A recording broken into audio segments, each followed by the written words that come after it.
ఈ నేపథ్యంలో ప్రభుత్వం ఆల్రెడీ 1 ఇయర్ ఉన్న సందర్భంగా ఆహ్, వైసీపీ దాని మీద పోరాడుతుంది కాబట్టి, ఈ ఇష్యూ వాళ్ళకి కలిసొచ్చింది. కొంత డైవర్ట్ చేయొచ్చు. At the same time YCP మీద గూడా కొంత చర్య తీసుకోవడానికి వాళ్ళకి కలిసొచ్చింది. అంటే బేసిక్ తప్పైతే ఖచ్చితంగా చా సాక్షి ఛానల్ లో జరిగింది. దాని తర్వాత అయినా సాక్షి ఛానల్‌లు భారతిరెడ్డి ఈవెన్ జగన్ గూడా బాధ్యత తీసుకొని సారీ జెప్పుండాలి. అది వాళ్ళు చెప్పలేదు. దాంతో వ్యతిరేకత వచ్చింది. దాంతో గవర్నమెంట్ ఏం చేసిందంటే జనరల్‌గానే ఈ మధ్య ఏ రాష్ట్రంలో అయినా గూడా కేసులు పెట్టేటప్పుడు 7 ఏళ్ల కంటే పైన ఆహ్, శిక్షలు పడే కేసులు అరెస్ట్ చేయొద్దని పదే పదే కోర్టులు చెప్తున్నాయి కాబట్టి వీళ్ళేం చేస్తున్నారంటే అప్లికబుల్ కాని సెక్షన్‌లు అంటే బిఎన్ఎస్ త్రిబుల్ 1 పెట్టారు మొన్నటి వరకు. త్రిబుల్ 1 అంటే ఆర్గనైజ్డ్ క్రైమ్‌లో ఉన్న వ్యక్తి మీద పెడతారు. సో, అది పెట్టేసేవాళ్ళు అందరి మీద. అది కోర్టులు పెట్టొద్దని పదే పదే చెప్పడంతో ఇప్పుడు ఎస్సీ, ఎస్టీ పెట్టడం మొదలుపెట్టారు. ఎందుకంటే ఈ సెక్షన్‌లో అయితే 7 ఏళ్ల కంటే జైలు శిక్ష ఎక్కువ పడతది. అది రిగరస్ యాక్ట్ కాబట్టి. ఈయన మీద గూడా ఎస్సీ, ఎస్టీ పెట్టేశారు. ఒక అందుకోసమే వాళ్ళేం చేశారని తెలివిగా ఖమ్మంపాటి శిరీష్ అని ఒక దళిత మహిళ దగ్గర అంటే దళిత జేఏసీ ఆమె అమరావతి. ఆమె దగ్గర కంప్లెయింట్ ఇచ్చారు. నిజానికి వీళ్ళు దళిత మహిళలు వేశ్యా వృత్తిలో ఉన్నారనేది ఎక్కడా మాట్లాడలేదు. జనరల్‌గా మహిళల గురించి మాట్లాడారు. ఆయన మాట్లాడితే ఈయన నవ్వాడు. దాన్ని ఆపలేదు. సో, ఆహ్, నిజానికి ఆయన మీద ఈ కేసు, ఈ సెక్షన్ పెట్టడం కరెక్ట్ కాదనేది నేను గూడా చెప్పానప్పుడు చాలామంది చెప్పారు. అట్లాగే బిఎన్ఎస్ 356 బ్రాకెట్ 2 అనేది పెట్టారు. ఇదేందంటే డిఫమేషన్ కేసు. ఇంతకుముందు 499 ఐపీసీ ఉండేది. ఇవాళ అది బిఎన్ఎస్ 356 2 వచ్చింది. దాన్ని పెట్టారు. అంటే ఈయన అసలు వ్యాఖ్యలే చేయలేదు. ఈయన ఏ రకమైన డిఫమేషన్ వ్యాఖ్యలు గూడా ఆహ్, కేఎస్ఆర్ చేయలేదు. అయితే మంగళగిరి కోర్టు ఎస్సీ, ఎస్టీ పెట్టడాన్ని మాత్రం వ్యతిరేకించింది. డీఎస్పీకి, ఎస్పీకి నోటీసులు జారీ చేసింది. అయితే మిగతా సెక్షన్‌లకు కూడా వ్యతిరేకించకుండా కోర్ట్ ఏం చేసిందంటే ట్రయల్ కోర్టు ఇతనికి 14 రోజులు రిమాండ్ ఇచ్చేసింది.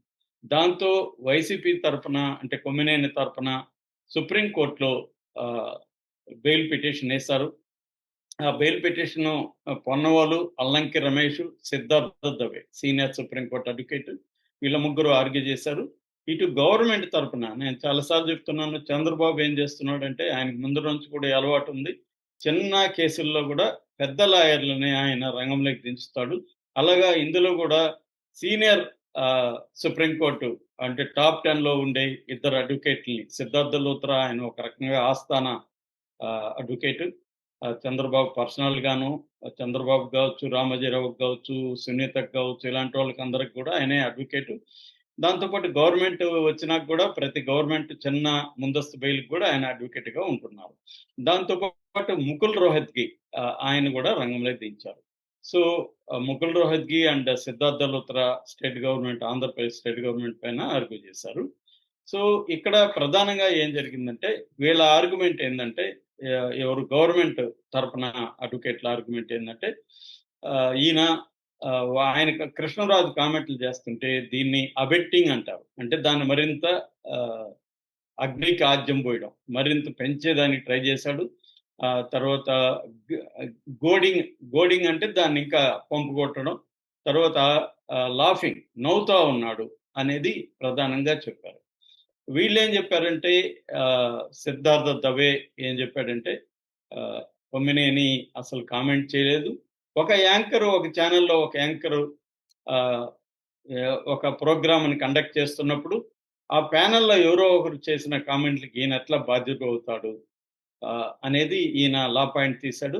అప్పుడు దీన్ని ద్విసభ్య ధర్మాసనం విచారించింది. ప్రశాంత్ కుమార్ మిశ్రా అండ్ మన్మోహన్ వీళ్ళిద్దరూ justice Prashant Kumar and justice Manmohan వీళ్ళిద్దరూ దీన్ని విచారించారు.